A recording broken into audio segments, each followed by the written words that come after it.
Good morning, Facebook. This is Faith Cawthon-Green, and I'm going live really quick. God put something on my heart to share, and I feel like it's a message that so many people need to hear. Um, and so I'm going to just share it. And many of you have heard my testimony, and um, you've heard me talk about my journey of faith, and you've heard me talk about um, the things that God has had me do in my life and how He's transforming me and changing me in my life.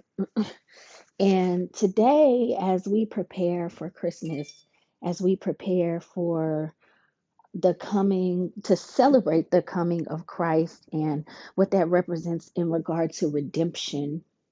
And and what that represents in regard to redemption. And when I think about the word redemption, it makes me think about being restored from something that was hard or a hardship or a hurt or a wound or something that was adverse in your life. And Christ is the ultimate redeemer. And so I came on today to talk about this because I want to talk about identity. And a part of this process that God has had me in has been about restoring my identity and my kingdom identity. You know, so many of us think we know who we are, but so much of who we think that we are is based on what we do or who we're connected to or how much money we have or a career, a job, a title. And so much of that is not who God created us to be. And the crazy thing about this is so many of us are living in bondage, not knowing who we are, struggling in life emotionally, mentally, spiritually, because we don't know our true identity. And we don't stand in our true identity, and we allow people and things to push us around, and make us do things that we don't really want to do, or make us uncomfortable in spaces where we don't really want to go, or sometimes we settle for less than what we're actually worth because we're worried about what other people are going to think, or we're worried about being validated by something or somebody else. And so, what God wanted me to come on and go live about today is about identity and restoring your identity. And so, I want to take a moment to read about this, about identity for a second. So, this is First Peter chapter 2. Um, and this is I'm going to start at verse 4. It says, "And coming to him as to a living stone, which has been rejected by men, but is choice and precious in the sight of God." See, even Jesus was rejected by men. Even Jesus was rejected by men. So we, as ourselves, as children of God, can be rejected by men, but we are precious in the sight of God. So a lot of times we get lost in, we get caught up and we get hurt and we get wounded and we forget who God created us to be because of the people that we're connected to, because we allow people to tell us things about ourselves, to make us believe that we're not enough, to make us believe that we're not worthy of being loved, of being cherished, to make us feel like we're less than what we are worth as per according to God. But God says we are precious in his sight. So, no matter what life has hurled at you, no matter what people have said, no matter how they have wronged you, God says you are precious in his sight, and he wants to restore your identity. He wants to take off all of that stuff that people have said about you to make you think that you're not enough. He wants to take off all of those words that have been spoken over your life that are not the truth, all of the things that the enemy has tried to use to come against you. God wants to take all of that off. It says, "You also, as living stones, are being built up as a spiritual house for a holy priesthood to offer up spiritual sacrifices acceptable to God through Jesus Christ. See, you're a living stone just like Jesus. You're a living stone just like Jesus was. So that means you're precious, and that means that you're valuable, and that means that you are important to the kingdom. You are an important building block for the kingdom. And I don't care what the world has said about you, I don't care how worthless you feel, I don't care. How many people have rejected you? How many relationships have been broken? I don't care. I don't care how many times you failed. I don't care about any of that. God says you are a living stone. You are a precious and important building block for his kingdom. You are, I'm going to jump down to verse 9. This is First Peter chapter 2 verse 9. But you are a chosen race, a royal priesthood, a holy nation, a people for God's own possession, so that you may proclaim the excellencies of him who has called you out of darkness into his marvelous light. For once you were not a people, but now you are the people of God. You had not received mercy, but now you have received mercy. And I believe that so many of us forget this and we let life wear us down.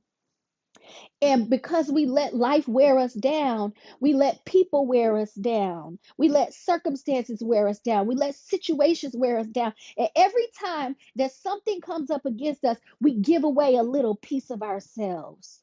We sell it away. We allow people to chip away at our identity, at our worth, at who God created us to be, and we allow the enemy to start telling us lies about who we are, to tell us that we're not enough, to tell us that we're a failure, to tell us that we're not good enough for what God has for us, to tell us that there's nothing better for us in our lives. Well, I'm here to tell you that God says you are precious. God says you are a chosen race. You are a royal priesthood. You are a holy nation.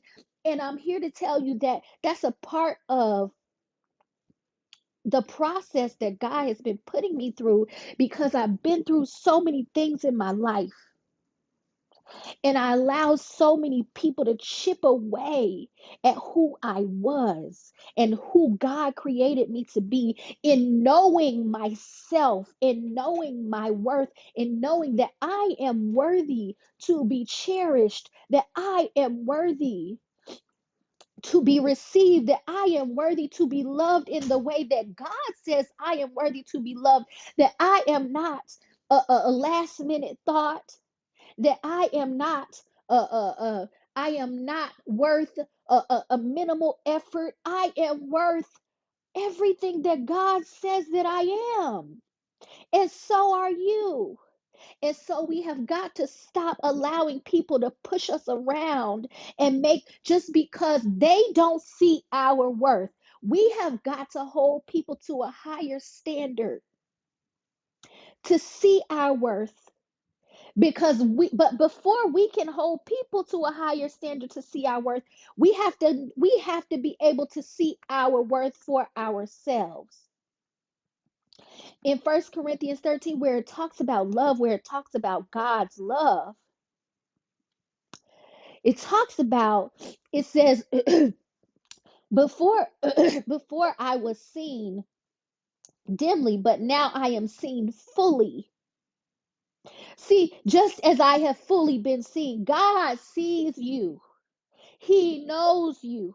He knows who he created you to be.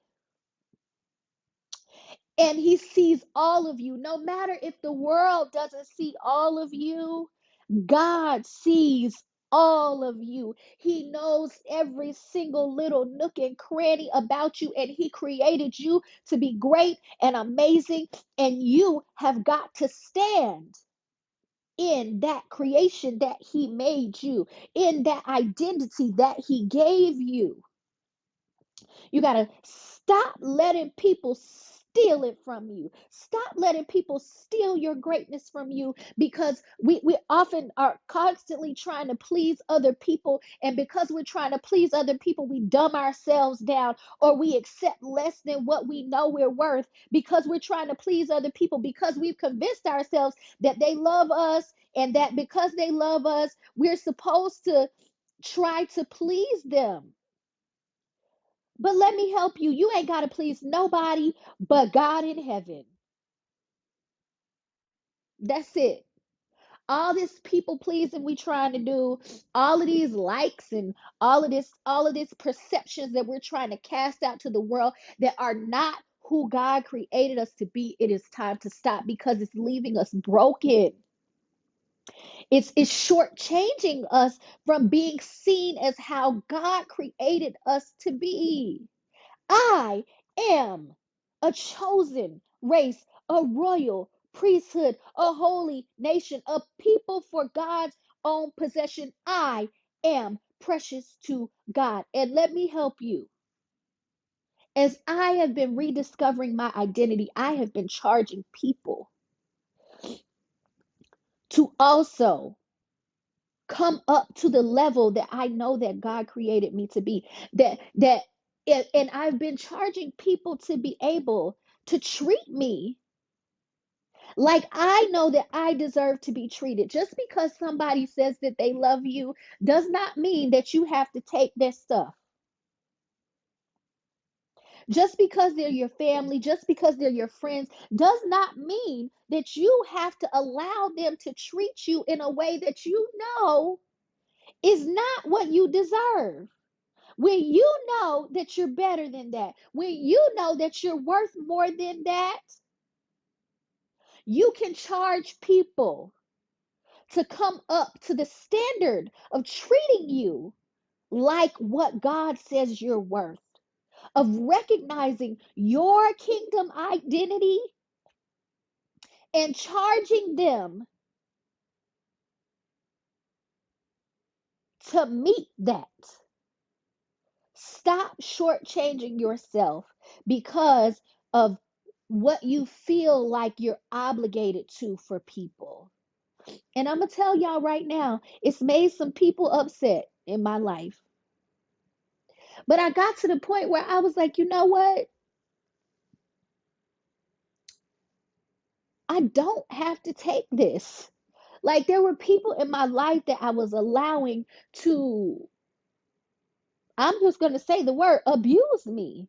And not in a physical way, but in a mental and an emotional way, because I was allowing them to say what they wanted to say and do what they wanted to do, because I'm like, oh, well, I love them. And so I'm just going to take it and show them, maybe if I just love them back, maybe if I just keep extending myself, maybe if I just don't say anything, my love will change them. And that's great and wonderful. But you know what? That sacrifice that I was making was also changing me. And it was stealing a piece of me and my identity every single time that I made the sacrifice to allow somebody to treat me less than what I know I am. People, I mean, family members that had verbally abused me for extended periods of my life, and now God has been re-showing me my identity and saying, you don't have to take that. Why are you allowing them to treat you less than who you are, who I created you to be? And so I have made a decision to draw some lines and set some boundaries in my life, because God has been showing me and allowing me to rediscover my identity, because I allowed people to throw so much dirt on me in my life that I was allowing them to dim my light and snuff it out. But I was allowing them to wear me down, because I was thinking to myself, well, I love them, so I just got to keep taking it, and eventually they're going to change. But they didn't. Sometimes the change requires you to change. Sometimes their change requires you to change. Sometimes the wake up call is you highlighting a situation, you bringing the truth to light. And that's exactly what God has had me do. Where I was living so much of my life to please other people because I love them. I was doing so many things that I didn't want to do to please other people because I love them, and it was stealing my joy. It was stealing my joy. And it's time for me to take my joy back.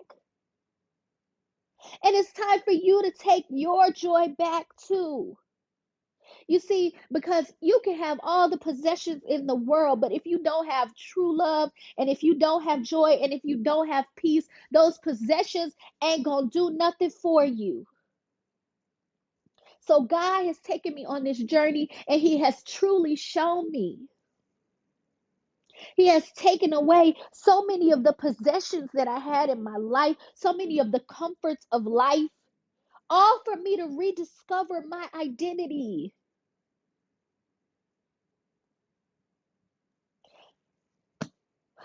All for me to rediscover my identity. It's Christmas Eve, and you know, I've been praying and I've been talking to God, and I did a live on Instagram yesterday, and I was talking well, no, maybe 2 days ago, and I was talking about um being on the brink of breakthrough and redemption, and how normally at Christmas time I've done all this planning, and I'm doing it so big, and I'm trying to um I've been planning for months and months and months, and buying presents and doing all these things and decorating and doing all these things, and God has had me in a holding pattern on that.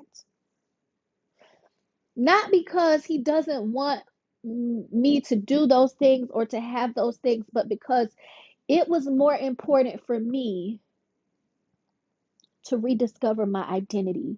Because the gift of knowing who you are and standing in who you are, and the gift of having true joy and true peace in your life and true love in your life is way better than any possession. And so I've waited on God to send what we need. And sometimes it's not how I want it to be, or what I need it to look like. But here's the thing. I'm not willing to keep selling myself short of my true kingdom identity, not for one more day. And anybody that doesn't like it, they're going to have to take that to God. Because I was selling myself so short, allowing people to do and say what they wanted, and they're living their best life, going on about their life. Meanwhile, I'm suffering because I haven't held them to a standard of recognizing and responding to my kingdom identity. So I would encourage you to take that journey for yourself,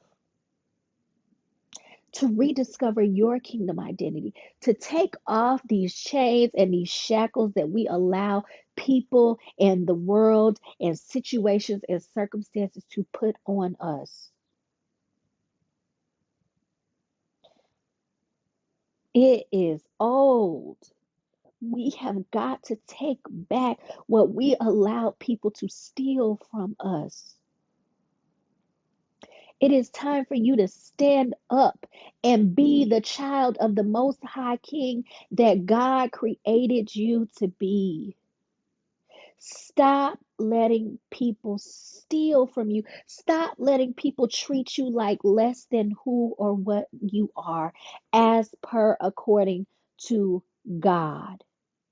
Now, how many awful things people have said to me, people have done to me, how much I've poured myself out into people, not looking for anything in return because I love them.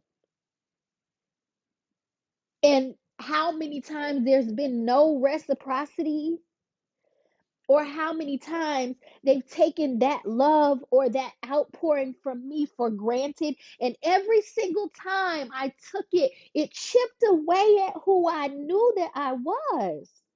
How many times they've said things to me out of their own woundedness, out of their own hurt, out of their own misery. And I took it because I love them, but it chipped away at me.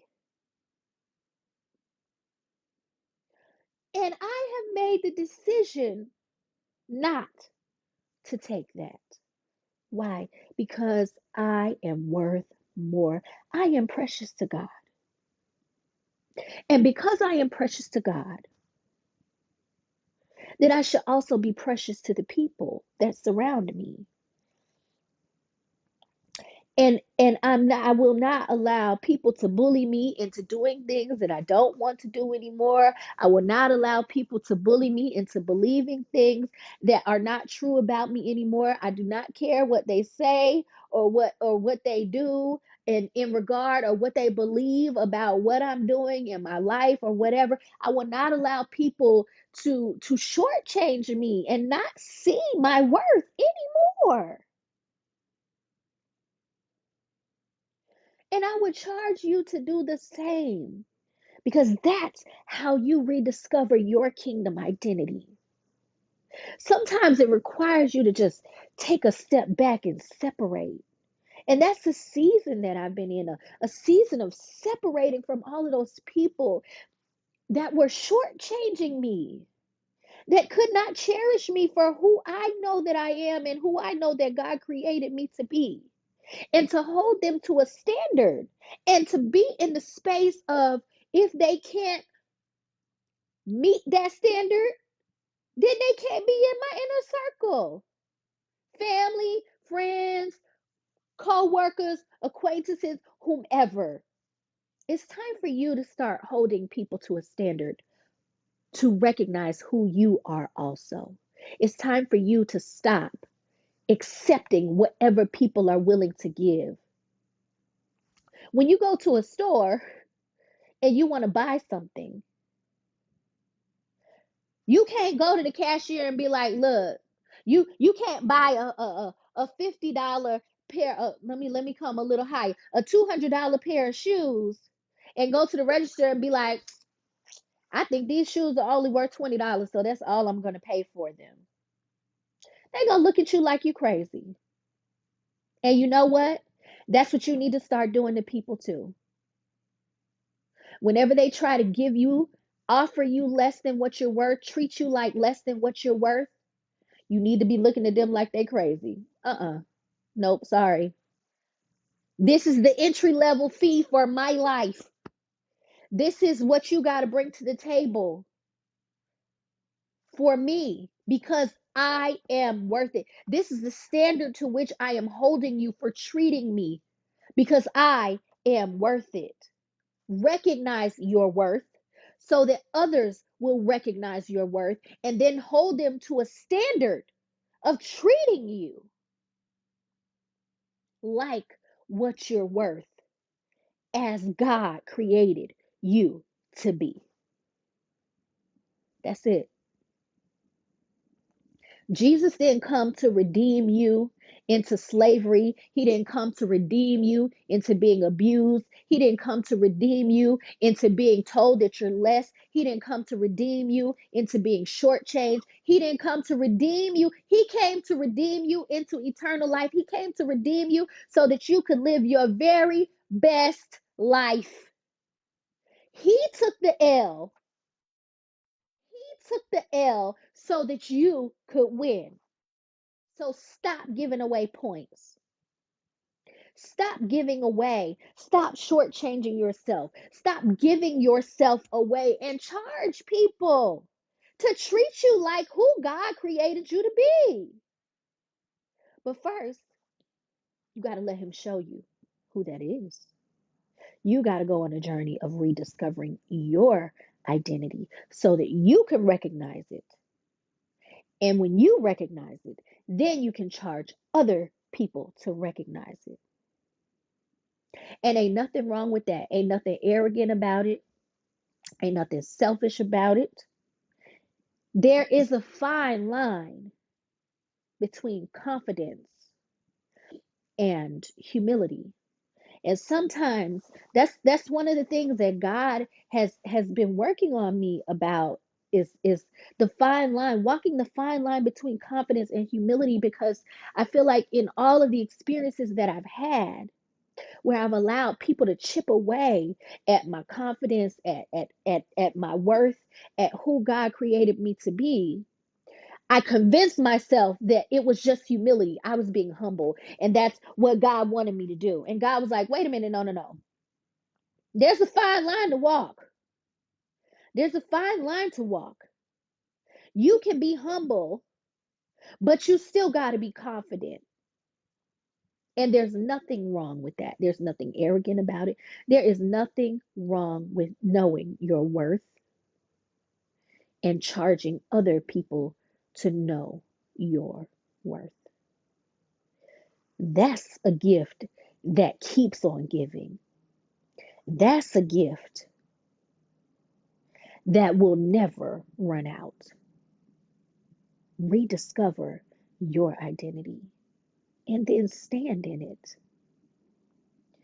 That's why so many of us are living below our purpose, living below the fullness of what God has for us, because we've allowed the world to snatch pieces of us away, to shortchange us.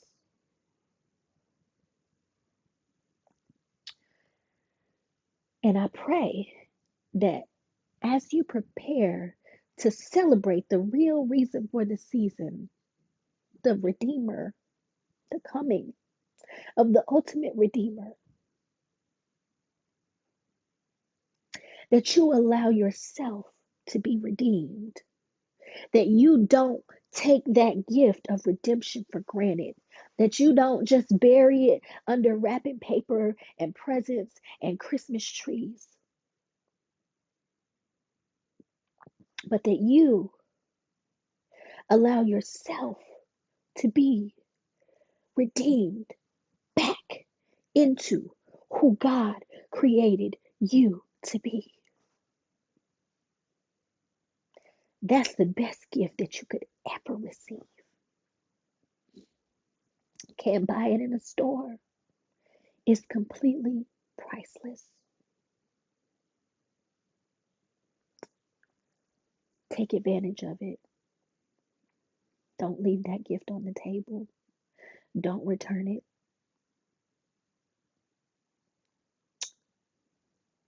Take it back. I love y'all. I pray that you have an awesome, wonderful, Merry Christmas, and that you remember that the Redeemer came for you, and that you take that gift and you not let his sacrifice be in vain. Take your identity back.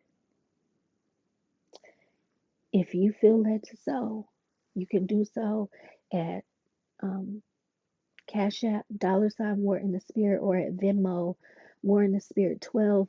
If you want help rediscovering your identity, getting into that process, if you need help with that, I'm glad to help you. You can reach out to me on Facebook. You can reach out to me on Instagram. I'm on Instagram at faith_Cawthon-Green. You can reach out to me via email at warinthespirit12@gmail.com. But please stop shortchanging yourself. Rediscover your kingdom identity. I love y'all. Have a Merry Christmas. Bye.